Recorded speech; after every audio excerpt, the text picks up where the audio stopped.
All right, it's that time again, time for another solo overnighter in the woods. And I'm thinking we do something that I have not done yet, and that's a 2-poncho tarp tent in the woods. Let's get to it. So big disclaimer right off the bat, I'm using this new Rode microphone. For those that watch my midweek videos and my tip and trick videos this last week, you saw that I'm actually trying to use this. I'm not impressed. I've gone through probably 7 or 8 different microphones, and it's virtually impossible to drown out birds and etc. without having to sit there and spend 6 hours editing, and I'm not going to do that. It's not worth it to me. So it is what it is. We got this closer to my mouth, that way if I walk around you can at least hear me. So we're going to make do. The tip and trick videos and midweek videos are back. I mentioned that a couple times before. I failed to mention it last week, so therefore most missed. We dropped a tip and trick video. I think it was titled somewhere along the lines of 3 land navigation tips that will save your life. And then a midweek video, I showed how to make one of my Corporals Corner forged frontier forks. So if you haven't seen those, here's the thumbnails. Check those bad boys out. Now, for today's video, we've made tarp tents in the past. I made them out of large blue, like those yard tarps. I've also made them out of oilskin tarps, but it was all one piece. What I haven't done is attempt to make a tarp tent using 2 individual ponchos. Now, there's a reason for this. I'm a firm believer and advocate for ponchos.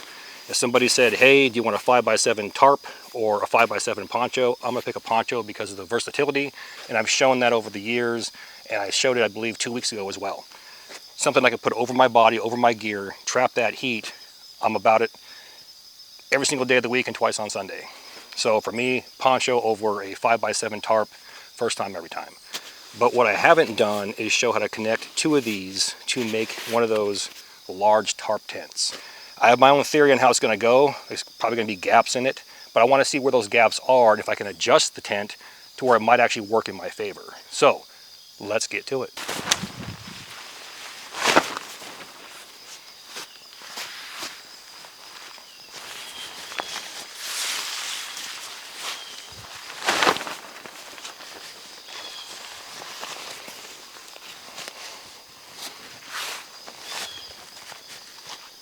And here we go. I'll line those seams up right there. Now go ahead and address it because somebody's going to say it. 2 ponchos? That's just stupid. Get a large tarp. Well, here's the thing. Being in prior service, especially in the Marine Corps back in the 90s, we always had to have a poncho on us in our butt pack.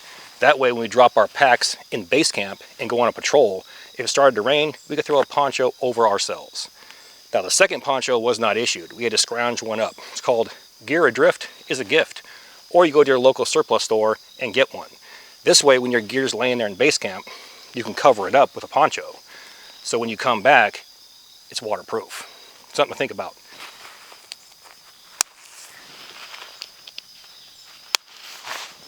Now the second part to this, and the most important part, is what if you're with another person and they're carrying a poncho as well? So there's the answer to why have 2 ponchos.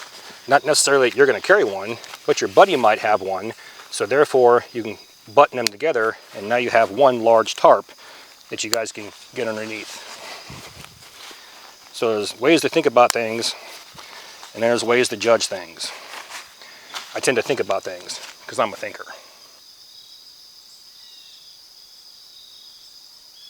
From this point right here, we have to look at our grommets. There's a corner grommet there and one there. There's also one about 2 foot inward. So we want to deal with those 2. So I'm going to put a stake right there, and then on my second grommet right over here, I'm going to get a loop, make a lark's head knot or a lark's head knot with a loop at the end of it, and place my stakes in. We're going to ignore the ones on the corner for now, and we'll come back to those later. Going to place the loop through here and then pass it through itself again. There's our loop right there. And then put our tent stake in here.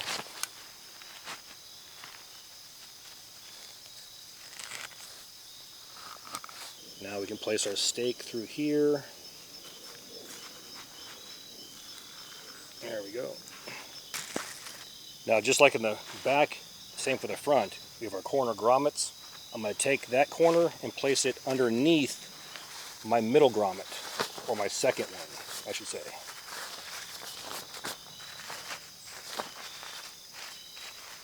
Place that right there like that.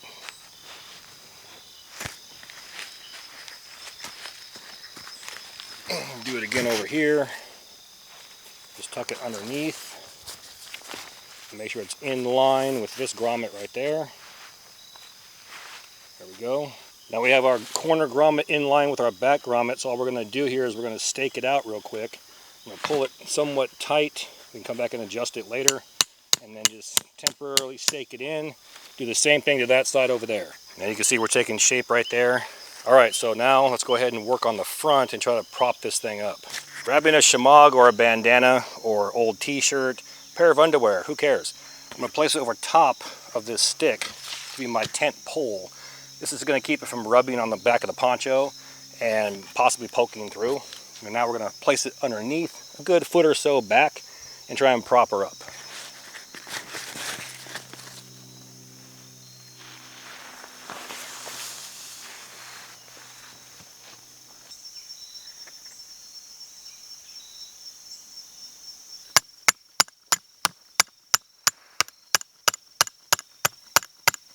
From here, we're going to go ahead and tuck the excess material underneath. Tuck it underneath there. Do the same thing to my opposite side. Just tuck it under.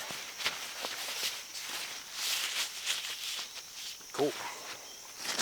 All right, so you can see it's got that conical appearance to it. What I'm going to do right now is I'm going to find the grommet along the side, and we're going to pin it open to the first stake over there in the corner. So this is going to be flopped over here, and this is going to be flopped on over here. It's going to create a small opening here in the front. So we'll go ahead and we'll tie that off using an improvised trucker's hitch and get it all adjusted. Then we'll come back and work on the front piece. Just do a quick bowline. Going to go around the tree, back to the opening, create our loop. Like I've shown before, those that are challenged by knots, no need to go through all that. We're going to just tie a simple poncho. So all we're going to do here is we're going to do an overhand loop, which is an overhand knot with a loop. We just pass it through, and voila, look at that. Just pass it through here, and then back through itself. That's your one and done right there. And you just pull on it, it will tighten itself down.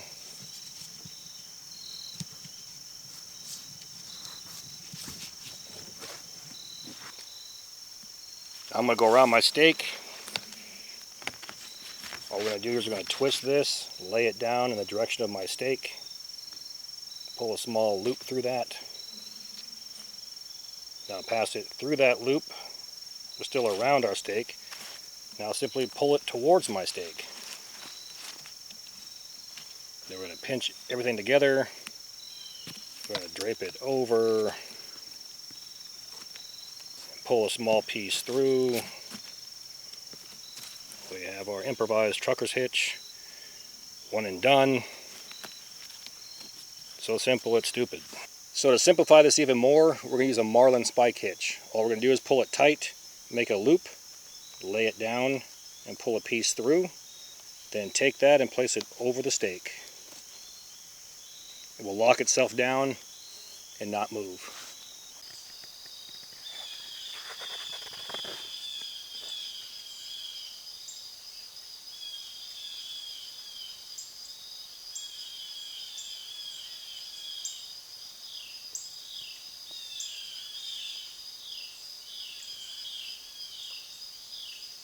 Okay, so this is the first on my channel and a freebie. So those that want to copy this and get 25 million views, here you go. I doubt this has been done. If it has, cool, but it has not been done by me, and I wanted to know if it was possible or not. Now I want to talk about a couple of things here. Now someone's going to say, he's talking, I'm out of here. Well, go ahead, good luck setting this up without understanding exactly what I did, because if you don't do it right, it's going to be a problem. First thing is the seam. The buttons on this worked out perfectly. Everything lined up, matched up. However, landing this ridge pole or this tent pole inside here has to be centered on one of your buttons. If you place it in between, it's going to open up. If it opens up, rain and wind and snow and etc. can get inside there. So make sure you put that tent pole directly underneath one of your buttons on your seam. All right. Next thing is we have our hoods on the sides. If you caught it in the very beginning, I laid the ponchos next to each other with the hoods facing downward. And why is that? Because water runs downhill. If I did it the other way, water's going to run inside the tent. So those two things right there are important when setting this up. Now, let's get inside. Now here's my honest opinion on this. Once again, I'm excited that it actually worked. And you can see the seam right here. It's 100% put together. We got tension on it. It's overlapped. It's shingled like a roof system, so I'm hoping the water runs right off.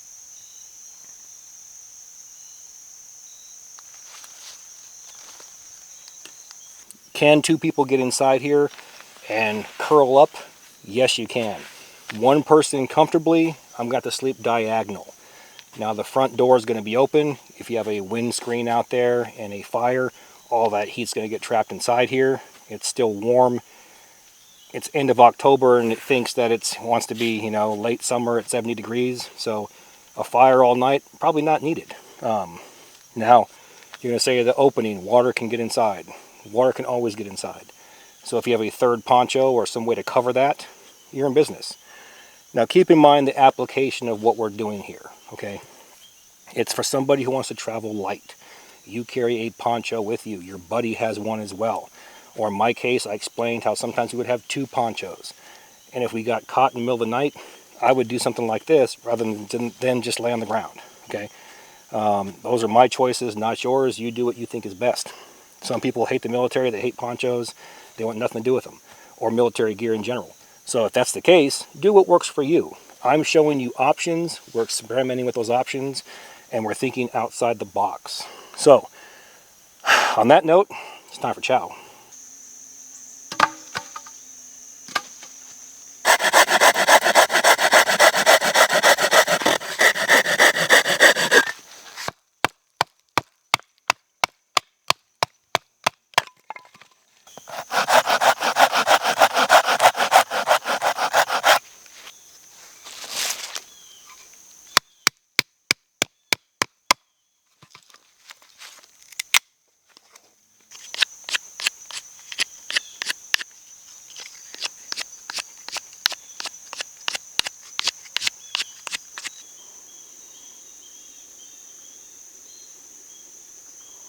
I'm going to go ahead and seat my drill, so I'm going to burn an indentation into this little groove that I made right here, this gouge.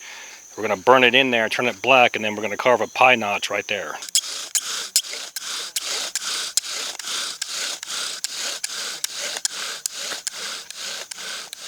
So that's looking textbook right there. Like I said, now we want to carve our Pac-Man pie notch right here so we can collect our dust and get an ember. So a bow drill fire for me, here's the reality. Some want to downplay this, but my list of priorities, I'm never going to carry a bow drill with me, ever. I'll make one in the woods if I have to. I can recognize white pine, poplar, cottonwood, aspen, things like that, even cedar, and do this. I've done it with a fruitless mulberry. Ironwood, it's very difficult, but it can be done, and even oak. However, like I said, on the very bottom of my go-to for fire is going to be a bow drill set. With that said though, I want to practice this as much as I can for that inevitable, mythical what if. And my opinion is people should practice this all across the country, because where I learned it in Arizona and the deserts of California, if you breathe on it, you're going to get an ember. Out here on the East Coast, you have humidity, and what occurs with that is you have to learn tips and tricks of how to actually get this thing going. So if you don't know how to do it, you should learn. You shouldn't just crap talk it. You should actually go out and try it and actually become proficient at it so you know exactly what you don't want to do. And then you're going to carry Bic lighters, you're going to carry things to guarantee a fire, or a ferrocerium rod to guarantee spark at thousands of degrees to guarantee that fire. The worst thing you want to do is not know how to do this, think you saw it on a TV show or one of my videos, and then have to rely on that. So, just some, pennies worth of free advice right there.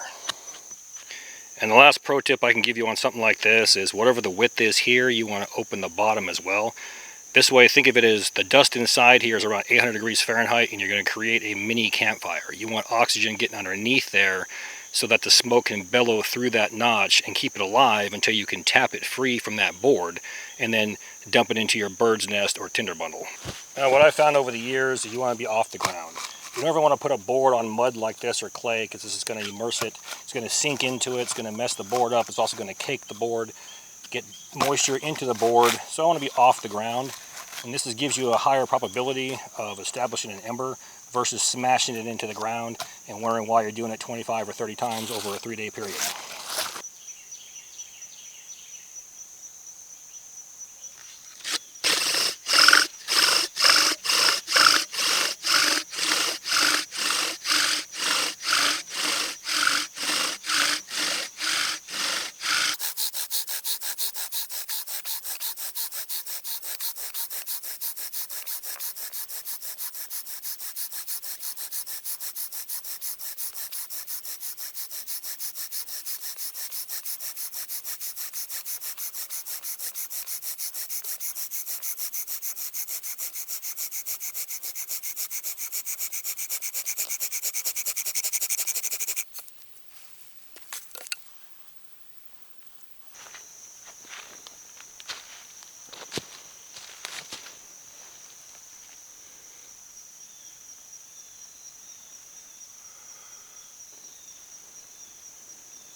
Just like that. And it's starting to rain.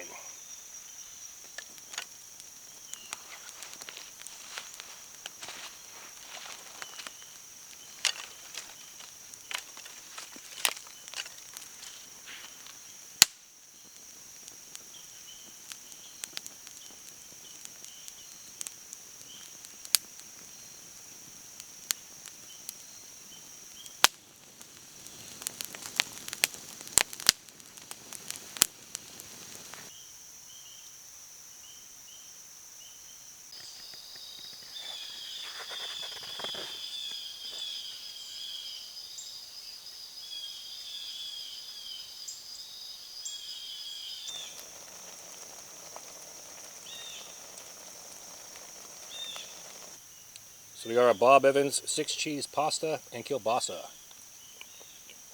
That's good. Catch you all in a few.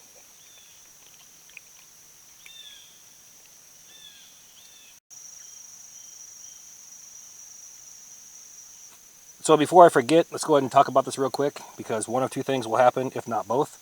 I'll forget, or two, people will skip through it and miss. Next week, November 3rd, 4th, and 5th, I'll be at the Gun Preparedness Sportsman Show in LaBerne, Kentucky. Here's the address.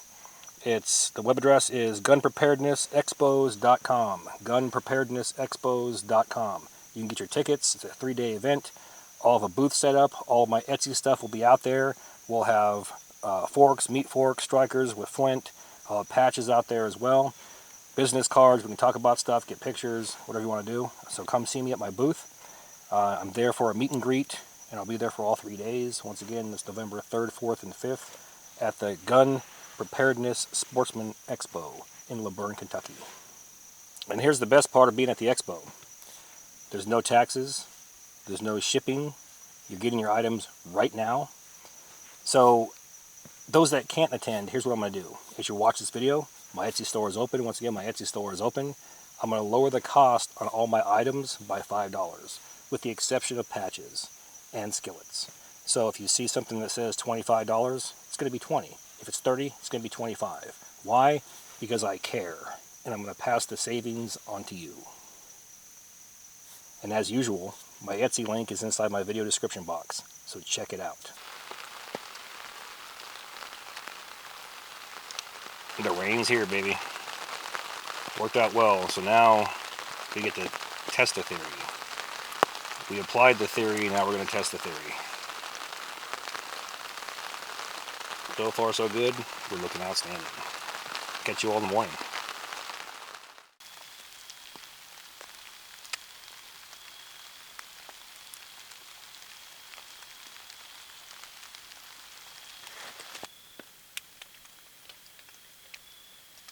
And it dumped pretty hard. The opening area over there is a little bit wet, and I'll show you that here in a minute. But me hunkered back in here, sleeping diagonally like we talked about, I'm dry. So there's nothing to worry about with that. This poncho held together just like I thought it would. And where the seam is right here by my head, there's a few drops of water, but there's nothing on me at all. So it's shedding, it's running down. And that's exactly what we wanted. So in a pinch, could you do something like this? Yes. Is it possible? Yeah, it worked out well. I'm happy with this. Something I haven't done yet, and we found out is possible.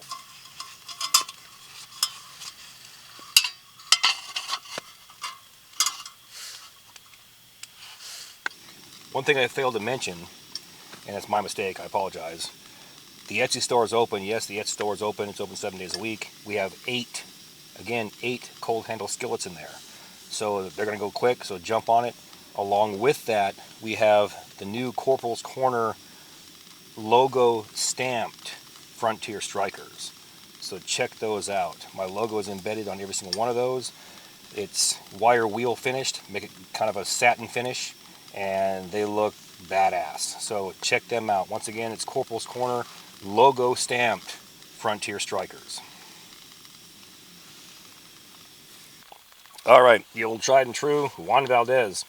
Let's go and talk about this shelter. It did exactly what I thought it was going to do. It even proved me wrong at the seams. The important quick tip and trick is to keep this tent pole underneath one of the buttons so your seams stay together. And your hood is faced downward to facilitate the water runoff. It's raining right now, and I'm still dry inside here. Again, the opening is wet, but if you had another tarp or another poncho, someone had closed that door or lower this down more to where you could push the front entrance out further, you're going to be dry in here. A lot of people crap talk ponchos or military gear, but this is holding up. It's been raining all night, so I'm happy with this. At some point, you're going to get wet. This is not by any means a long-term solution. This is, I got caught with my pants down. I'm by myself with 2 ponchos, or with a buddy. He has a poncho, I have a poncho, and we're going to make things happen. So, last resort, here you go. Something different, here you go.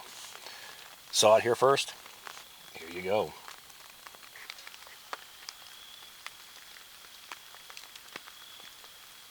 Last thing I want to talk about real quick here is the logoed survival hatchet from Hardcore Hammers. Has my logo on it right there.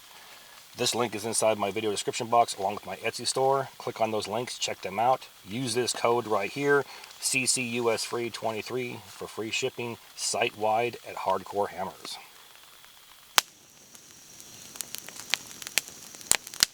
So this is going to be awkward because I'm laying down with my right hand right here, so we're going to forego that part of the video. With that, all the gear in my videos can be found in 2 places. 1, my Amazon affiliate page, and 2, my Etsy store. Both links are found inside my description box. Now please do me that favor, hit that like and subscribe button, then ring that notification bell. Once you ring that bell, please select all notifications. And as always, thank you for your comments, views, and support. Thanks for watching. Get out in the field, have some fun. I'm going to catch you next time.